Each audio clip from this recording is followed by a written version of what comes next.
Okay, fruit lovers, this is a video on the fruit trees that made the positive video, the ones that made it through the frost, the one that made it through 29 degrees in Florida.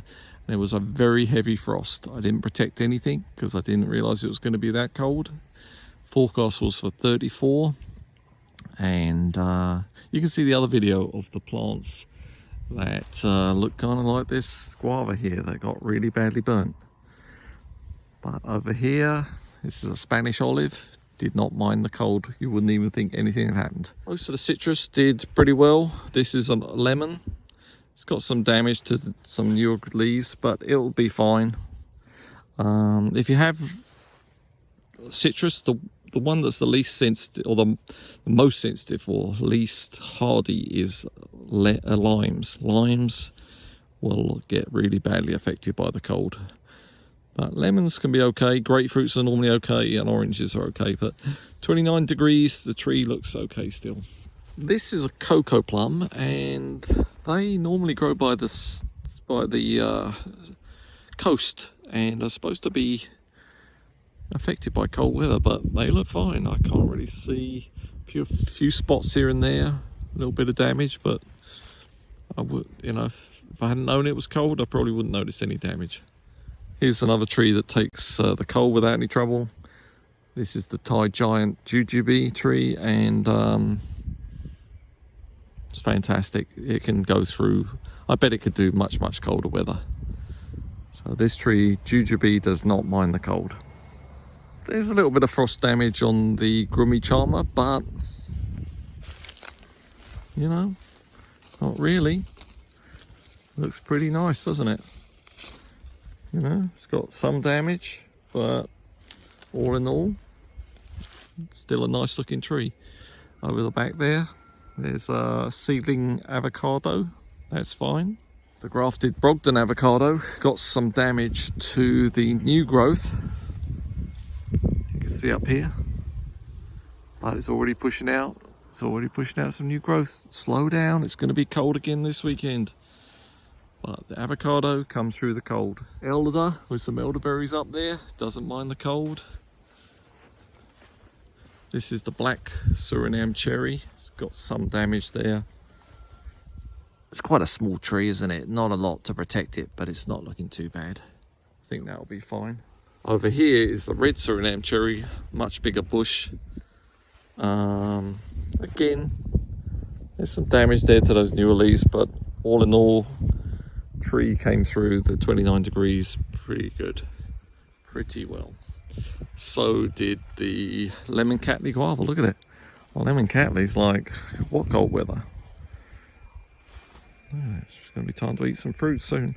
You can check out the other video where one of the star fruit that was not much smaller than this was really badly affected, but this one here that's sort of tucked away behind these weeds and near this ditch has come out fine. Just a little bit of burning, but really it's come out very well. Okay, coming up are a couple of plants that probably wouldn't have done so well if I hadn't had them growing amongst other plants for protection. For example, this sweet tamarind, it will eventually be a massive tree, 100-foot tall or something, and hopefully by that stage, if it gets that tall, it'll outgrow any coldness, it'll survive. But while it's still small, you can see these are the leaves that were out in the open, pretty gnarly, whereas the ones that were tucked away here amongst this ginger are fine. So the plant will continue to grow and get bigger. Turning around,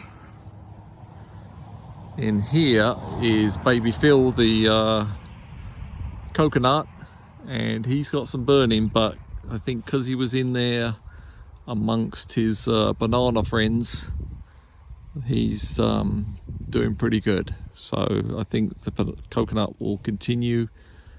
Look at him, he's massive now. He's got to be like 20 foot tall, but hopefully he keeps on going strength to strength.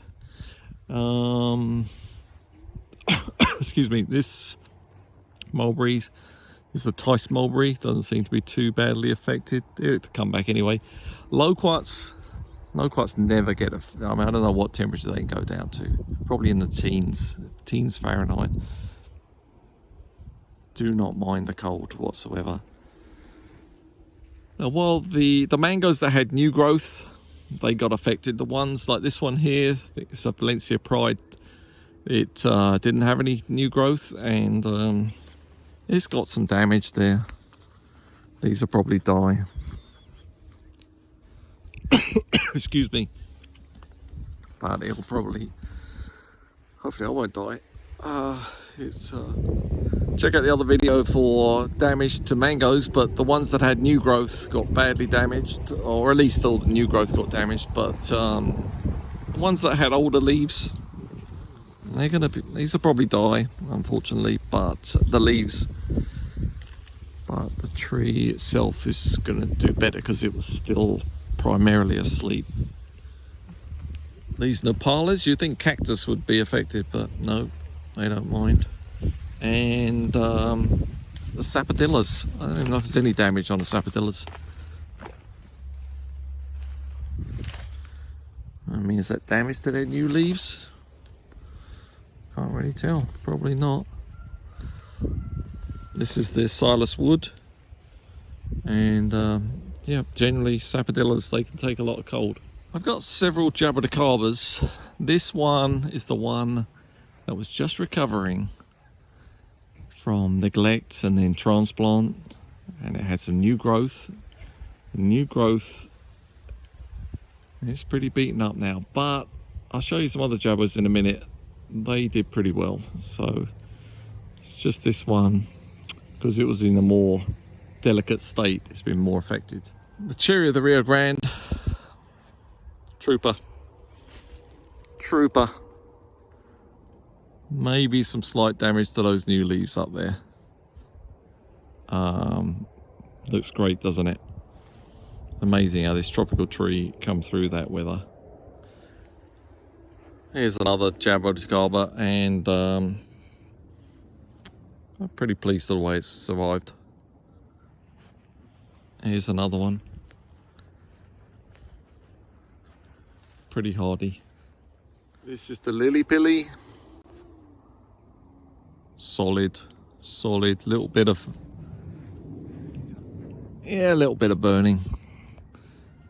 Not much, looks good, doesn't it? That's just the new leaves.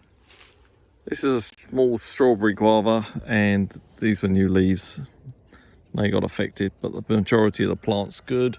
In fact, if we ever get over to see the other one over the other side, that one's really good. It's a pretty small red Jaboticaba, and it's small down by the ground, but I think it's going to be fine. Some more citrus, you can see they're fine. Peaches are asleep anyway, so they don't care. The Java plum, it's got some burning, but I think in general I'd have to say this was a success. It looks like fairly healthy. There's no way I can cover this tree. It's getting too big. My seedlings that were underneath the trees did pretty well, but the ones that were like out more, you know, in the open, obviously where they had the radiation, those ones didn't do so well. But pretty much even the sensitive ones did fine here without any protection. I don't know what happens to bananas when they get frost on them. But good news, white sapote doesn't mind the cold.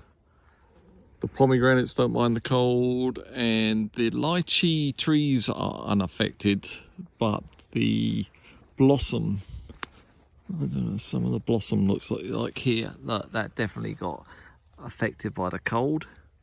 Whereas, I don't know, yeah. So I think most of the flowers are dead, so we're probably not going to get any fruit from the lychee this year. A couple other trees, Blackberry Jam Tree. Oh, Blackberry Jam Tree should have been on the burnt list. Did not like the cold, did it? Sorry, it should be on the red Jaboticaba. I think it's going to be okay. Maybe not. I think I'll better protect it this weekend. And other lychees did okay, and the Cattleya guavas. Cattleya guavas did fine. Pitomba probably can go on the good list. bit beaten up, but I think it'd be fine. Over here is the Patanga tuber. It's in a pretty nice shady position, but it looks okay. So again, these Eugenias do really well. Barbados cherry is the goji berries. They were protected in here, but they're fine. I'm trying to stay positive. One last tree that did okay was the Simpson stopper. That's a Florida native, that one. All the goldenrod that was around it has died, but the Simpson stopper seems to be unaffected. I would have to say that likes cold weather. All right, thanks for watching. Bye.